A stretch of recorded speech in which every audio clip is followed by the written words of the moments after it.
Welcome to you all in the next chapter of the macroeconomics foreign exchange rate. In this module, we will cover what is foreign exchange rate, and what are the different systems of foreign exchange rate determination. Let's start. What is foreign exchange and foreign exchange rate? Foreign exchange refers to all the foreign currencies, for example, US dollar, pound, euro, dinar, etc. Foreign exchange का मतलब सारी foreign currency से होता है। Domestic currency को छोड़ करके जितनी भी करेंसी होती हैं वो सब फॉरेन एक्सचेंज में इंक्लूड की जाती हैं, जिसमें डॉलर, यूरो, पाउंड, दिनार, युआन, सेंट, टका, इस तरीके की बहुत सारी करेंसीज हैं जो इसमें इंक्लूड की जाती है। फॉरेन के जितने भी ट्रांजैक्शन होते हैं, हर एक कंट्री की अपनी एक इंडिविजुअल करेंसी होती है और वो करेंसी अपनी कंट्री में फ्रीली सर्कुलेट करती है। अगर कोई पर्सन दूसरे कंट्री का उस कंट्री में आता है तो वहाँ के ट्रांजैक्शन करने के लिए वहाँ की डोमेस्टिक करेंसी का यूज़ करना होता है।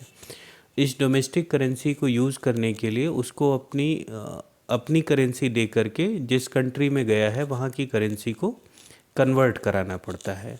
जिस रेट पे इस एक करेंसी को दूसरे करेंसी से कन्वर्ट किया जाता है उसी को फॉरेन एक्सचेंज रेट कहा जाता है। तो foreign exchange rate refers to rate at which one currency is exchanged for the other currency. It is price of one currency in terms of other currency. तो फॉरेन एक्सचेंज रेट का मतलब एक currency की दूसरी currency के terms में rate से होता है, और दूसरे शब्दों में अगर हम ये कहें तो ये एक करेंसी का दूसरे करेंसी के टर्म में प्राइस है। जैसे एग्जाम्पल में लें कि 70 rupees is equal to $1। It means $1 का प्राइस क्या हुआ, 70 रुपीज़ है। या अगर कोई भी यूएस का पर्सन इंडिया में अपने करेंसी को कन्वर्ट करता है तो अगर वो $1 देगा इंडिया में तो इंडियन पर्सन उसको 70 रुपये पे करेगा। और दूसरी तरफ इंडियन पर्सन अगर यूएस में जाता है तो वो 70 रुपये पे करके वहाँ का $1 परचेज कर सकता है। This is called exchange rate. Exchange rate को डिटरमाइन करने के कौन कौन से सिस्टम हैं? तो एक्सचेंज रेट के डिटरमाइन करने के 3 सिस्टम सर्कुलेशन में हैं। पहला सिस्टम है fixed exchange rate system. In this system of exchange rate determination, value of one currency in terms of other currency is determined by the government. तो इस exchange rate system में एक currency से दूसरी करेंसी की कितनी convertibility होगी, इसका जो रेट होता है वो गवर्नमेंट डिसाइड करती है।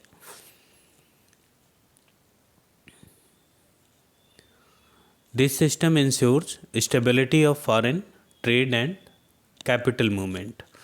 इस सिस्टम से ट्रेड और एफडीआई या और भी जो सारे कैपिटल मूवमेंट हैं उसमें स्टेबिलिटी बनी रहती है। रीज़न ये है कि करेंसी का एक्सचेंज रेट फिक्स है तो किसी भी पर्सन को ट्रेडिंग करने में कोई रिस्क नहीं होता और कैपिटल के फ्लो पे भी रिस्क नहीं होता।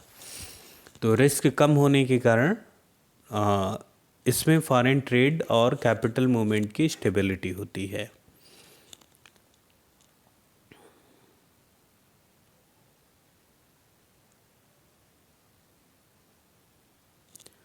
This exchange rate system is also called pegged exchange rate system. तो इस सिस्टम को pegged exchange rate system भी कहा जाता है। pegged का मतलब है कि एक करेंसी की वैल्यू दूसरी करेंसी में फिक्स रहेगी, तो फिक्स एक्सचेंज रेट सिस्टम को pegged exchange rate system भी कहते हैं।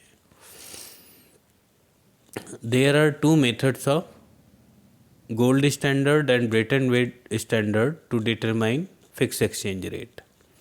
तो फिक्स एक्सचेंज रेट को डिटरमाइन करने के दो तरीके हैं, गोल्ड स्टैंडर्ड और ब्रेटन वुड स्टैंडर्ड से हम लोग एक करेंसी के टर्म में दूसरी करेंसी की वैल्यू को का एक्सचेंज रेट फिक्स करते हैं। गवर्नमेंट फिक्स करने के लिए दो मेथड का यूज़ करती है, गोल्ड स्टैंडर्ड और ब्रेटन वुड स्टैंडर्ड।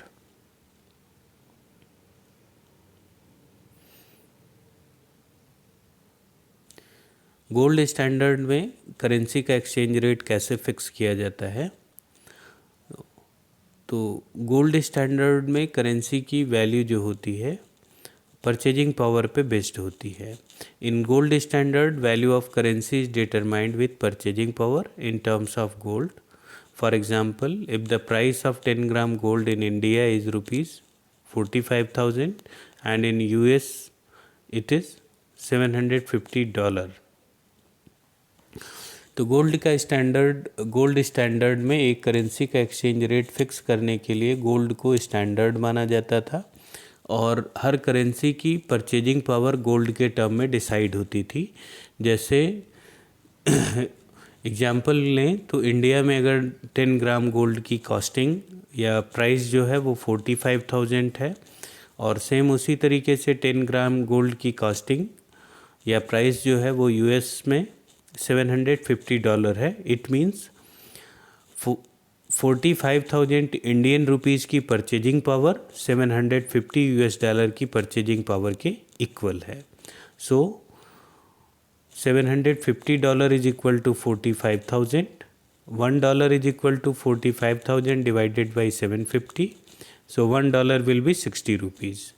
तो ₹1 की वैल्यू 60 रुपीज़ के इक्वल होगी।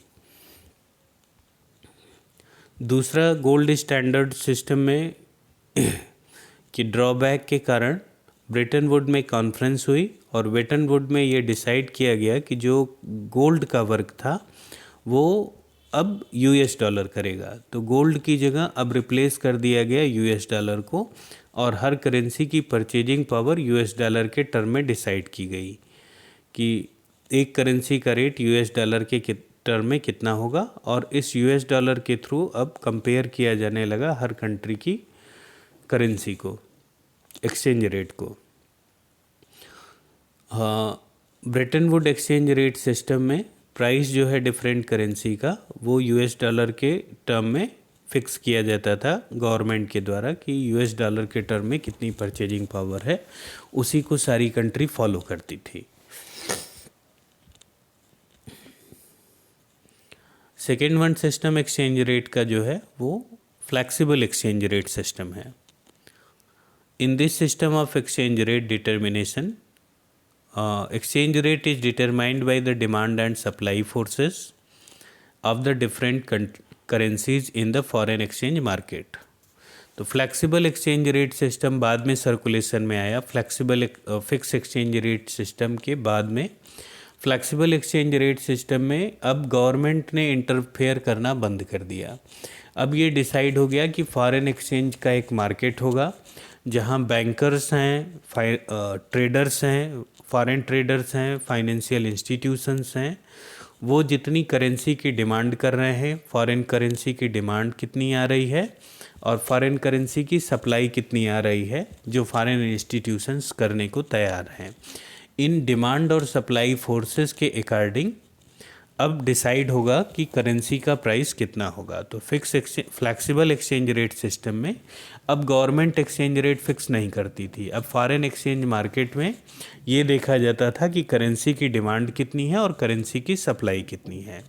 जिस करेंसी की डिमांड ज़्यादा उसका एक्सचेंज रेट ज़्यादा और जिस करेंसी की डिमांड कम उसका एक्सचेंज रेट कम होता था, उसकी वैल्यू कम होती थी। इस तरीके से प्राइस डिसाइड होने लगा फॉरेन एक्सचेंज मार्केट में फॉरेन करेंसी का। There is no intervention of the government in foreign exchange market। तो फ्लैक्सिबल एक्सचेंज रेट सिस्टम में गवर्नमेंट ने मार्केट में इंटरफेयर करना बंद कर दिया। This system is also known as floating exchange rate system, और इस सिस्टम को फ्लोटिंग एक्सचेंज रेट सिस्टम भी कहा जाता है। This exchange rate keeps on changing. ये एक्सचेंज रेट डिमांड और सप्लाई फोर्स पे डिपेंडेंट होने के कारण चेंज होता रहता है। किसी दिन डिमांड के बढ़ने के कारण एक्सचेंज रेट बढ़ जाता है और डिमांड के घटने के कारण एक्सचेंज रेट घट जाता है। इस कारण से डिमांड और सप्लाई के चेंज होने पे एक्सचेंज रेट हमेशा चेंज होता रहता है, बदलता रहता है।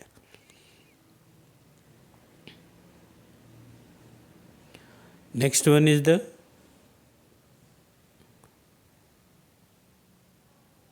Managed floating exchange rate system.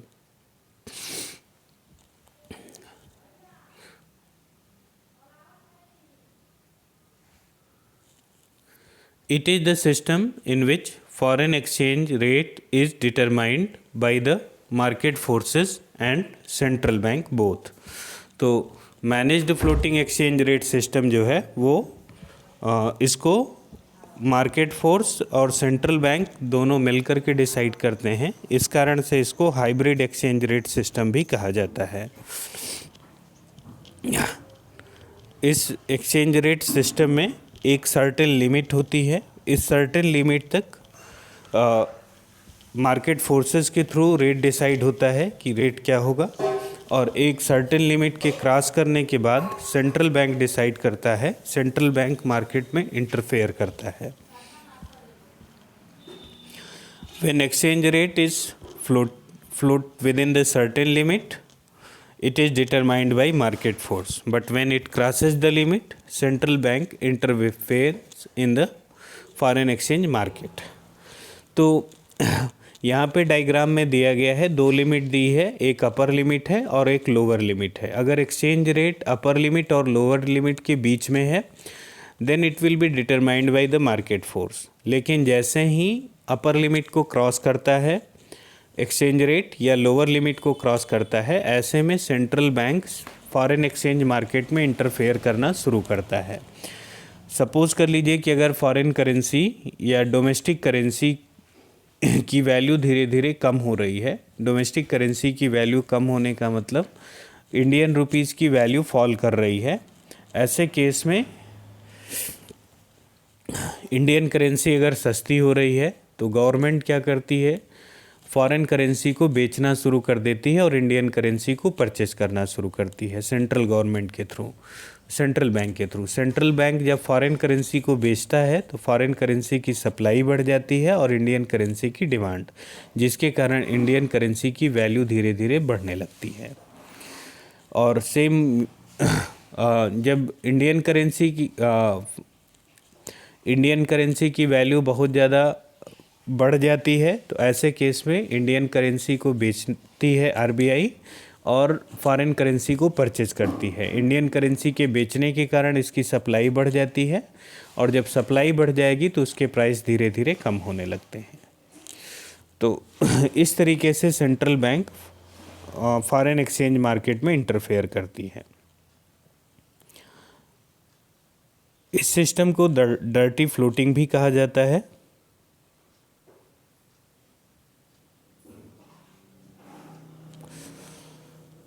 And it is the hybrid exchange rate system because it is the combination of fixed and floating exchange rate system both। तो ये हाइब्रिड एक्सचेंज रेट है क्योंकि इसमें मार्केट फोर्स का भी role होता है और सेंट्रल बैंक का, तो फिक्स रोल और फ्लेक्सिबल का कॉम्बिनेशन होने के कारण इसको हाइब्रिड एक्सचेंज रेट सिस्टम भी कहा जाता है। जब कोई भी कंट्री अपने करेंसी की वैल्यू को जानबूझ करके कंट्रोल करना शुरू करती है तो इसलिए इसको डर्टी फ्लोटिंग भी कहते हैं। तो managed floating exchange rate system को डर्टी फ्लोटिंग भी कहा जाता है कभी कभी, क्योंकि कंट्री जानबूझ करके अपनी करेंसी को कंट्रोल कर देती है एक्सचेंज रेट को।